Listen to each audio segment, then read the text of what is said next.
नमस्कार, मैं अनिल श्री अरविंद सोसाइटी की ओर से आप सभी का इस वीडियो में हार्दिक स्वागत करता हूं।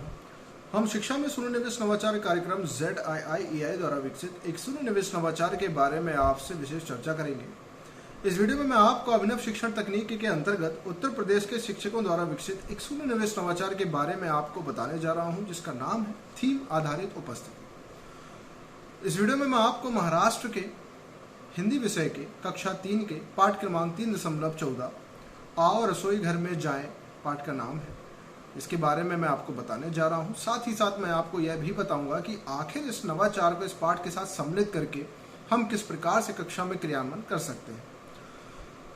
इस पूरी प्रक्रिया की जो अवधि है वह 20 मिनट निर्धारित की गई है, जो कि 30 विद्यार्थी एवं एक शिक्षक के अनुपात के अनुसार निर्धारित है। यदि आपकी कक्षा में 30 से कम या ज़्यादा विद्यार्थी हैं तो आप इसकी समय सीमा को भी कम या ज़्यादा कर सकते हैं। अब बात करते हैं आखिर इस नवाचार की नवीनता एवं उपयोगिता की। तो विद्यार्थी दैनिक उपस्थिति दर्ज कराते समय अपने अनुक्रमांक या नाम के स्थान पर पाठ या कॉन्सेप्ट से जुड़े शब्दों का प्रयोग करके पुनः अध्ययन करेंगे, जिससे कॉन्सेप्ट को लंबे समय तक याद रखने में भी आसानी होती है। तो यह थी इस नवाचार की नवीनता एवं उपयोगिता। अब हम बात करेंगे आखिर इस नवाचार करने के लिए, नवाचार का प्रयोग करने के लिए, क्रियान्वयन करने के लिए शिक्षक को किस किस प्रकार की बातों का ध्यान रखना होता है, किस किस बातों को सुनिश्चित कर लेना होता है।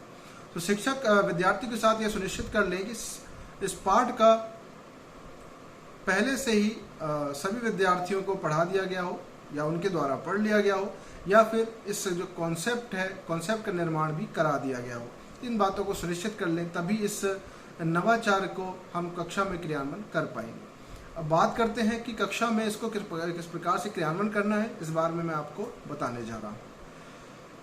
इस नवाचार की आवश्यकता इसलिए पड़ी क्योंकि अक्सर देखा गया है उपस्थिति के दौरान एक समय तो लगता ही था।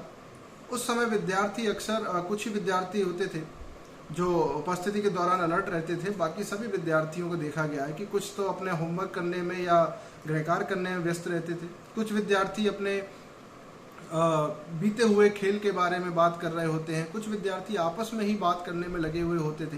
तो इस प्रकार से देखा गया था कि कहीं ना कहीं उपस्थिति के दौरान भी एक नीरसता रहती थी विद्यार्थियों में, अपने काम में लगे होते थे। तो इनमें एक उत्सुकता और मनोरंजकता लाने के लिए इस नवाचार को किया गया, और कहीं ना कहीं विद्यार्थियों में एक पुनर्अभ्यास के तौर पर भी इस नवाचार को देखा जाता है, और पुनर्अभ्यास के लिए भी इस नवाचार को हम कर सकते हैं। और इस नवाचार को इस पाठ में ही नहीं बल्कि हर एक पाठ में सम्मिलित करके हम अलग अलग कॉन्सेप्ट के आधार पर भी कर सकते हैं। तो इस पाठ के लिए जो कॉन्सेप्ट है वह है भोजन, खाद्य पदार्थों के नाम। यानी हम इस नवाचार में भोजन और खाद्य पदार्थों के नाम का पुनर्अभ्यास करेंगे एवं विद्यार्थियों की उपस्थिति भी साथ में दर्ज कराएंगे। चलिए उदाहरण के साथ समझते हैं कि आखिर हम इस नवाचार को कैसे क्रियान्वयन करें। तो शिक्षक चाहें तो अनुक्रमांक के आधार पर या फिर नाम के आधार पर उपस्थिति ले सकते हैं। तो जैसे ही शिक्षक अनुक्रमांक 1 का उच्चारण करते हैं तो अनुक्रमांक 1 वाला विद्यार्थी अपने जगह पर खड़ा होता है और अपने स्थान पर ही खड़े होकर वह एक खाद्य पदार्थ का नाम बताते हैं और उसका उपयोग भी बताते हैं। जैसे अनुक्रमांक 1 वाले विद्यार्थी बताएगा कि रोटी या गेहूं के आटे की बनाई जाती है। इस प्रकार से अनुक्रमांक 2 अपने स्थान पर खड़ा होगा, वह भी बताएगा किसी खाद्य पदार्थ के बारे में, चावल, इसको हम पकाकर खाते हैं।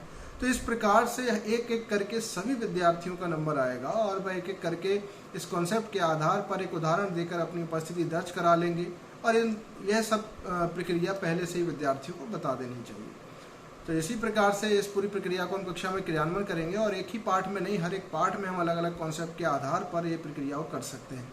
तो मैं आशा करता हूँ कि यह नवाचार आपको पसंद आया होगा। तो इस वीडियो को लाइक करें, शेयर करें एवं इस ZIIEI यूट्यूब चैनल को सब्सक्राइब करें। यदि आप ये वीडियो फेसबुक पर देख रहे हैं तो आप इस वीडियो को लाइक करें, पेज को लाइक करें, ताकि आपसे जुड़े शिक्षक साथी इस वीडियो को देखें एवं अपनी अपनी कक्षाओं में इसको क्रियान्वयन जरूर कर सकें। और हम आशा करते हैं कि आप अपनी अपनी कक्षाओं में इसको क्रियान्वयन जरूर करेंगे। इसी के साथ मैं आप सभी को यह वीडियो देखने के लिए बहुत बहुत धन्यवाद देता हूँ।